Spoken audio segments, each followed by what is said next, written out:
Hello everyone, today we come back for a two-mover showing a theme that is called somewhat paradoxical, and those who want to solve, they can begin immediately. We have mate in 2, white is down, black is up, the black pawn from up to down. So the black king is completely closed. You have the rook on f6 that is controlling the 6th rank, the rook on e1 that is controlling the e column, and the knight b3 controls c5 and d4, and the knight a3 controls c4. The bishop controls also the squares, but it is not really needed in the meantime. The queen on h4 is not really used immediately, but we can see that if the knight on e4 moves, the queen will be able to have some places to give mate. The bishop d2 has no use immediately. If we don't know how to solve, we may be helped by searching for strong moves for the black pieces. The main strong moves we can search for are check to the white king. Here we have not. Black moves that give flights, and here we have two. We have knight to e6 gives a flight on d6, and knight on e2 gives a flight on e5. Now we want to activate the bishop. The simple idea we can use is, for example, bishop c3.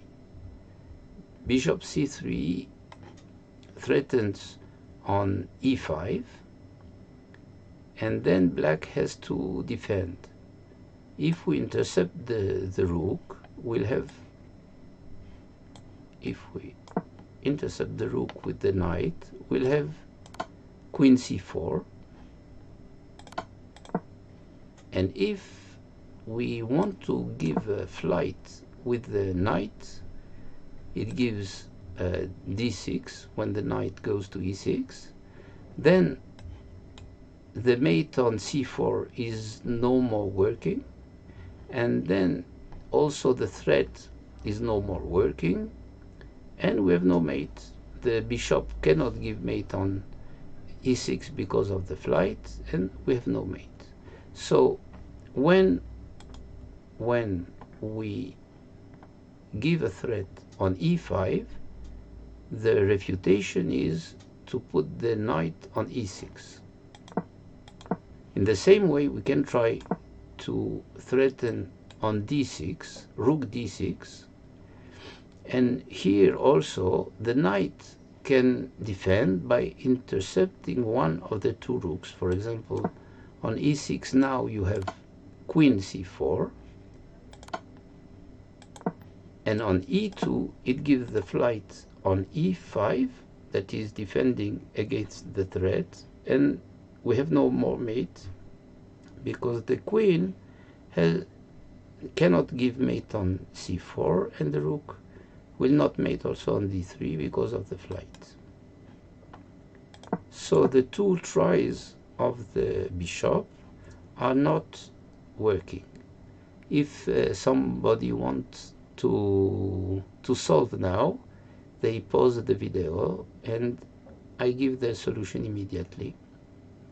The solution is knight to c4, that is controlling both d6 and e5. It gives c4, and then we have not the threats on d6 nor on e5, but a new threat on b6. And now also the two defenses of the knight will be defenses, because it will oblige the knight to keep one of the two squares, d6 or e5.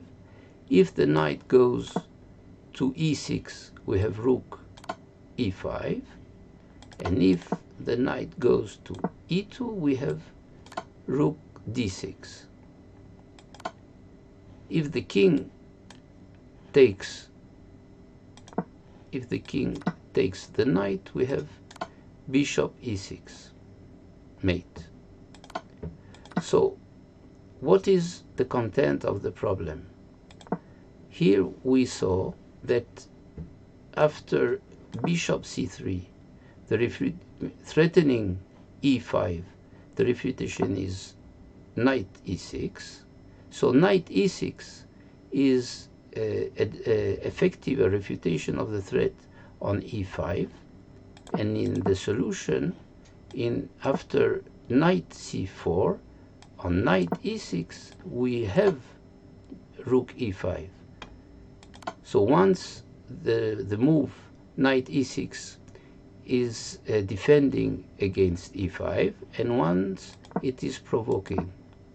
And in the same way, in the try bishop b4, you have the threat rook d6, and knight e2 is a defense, refutation.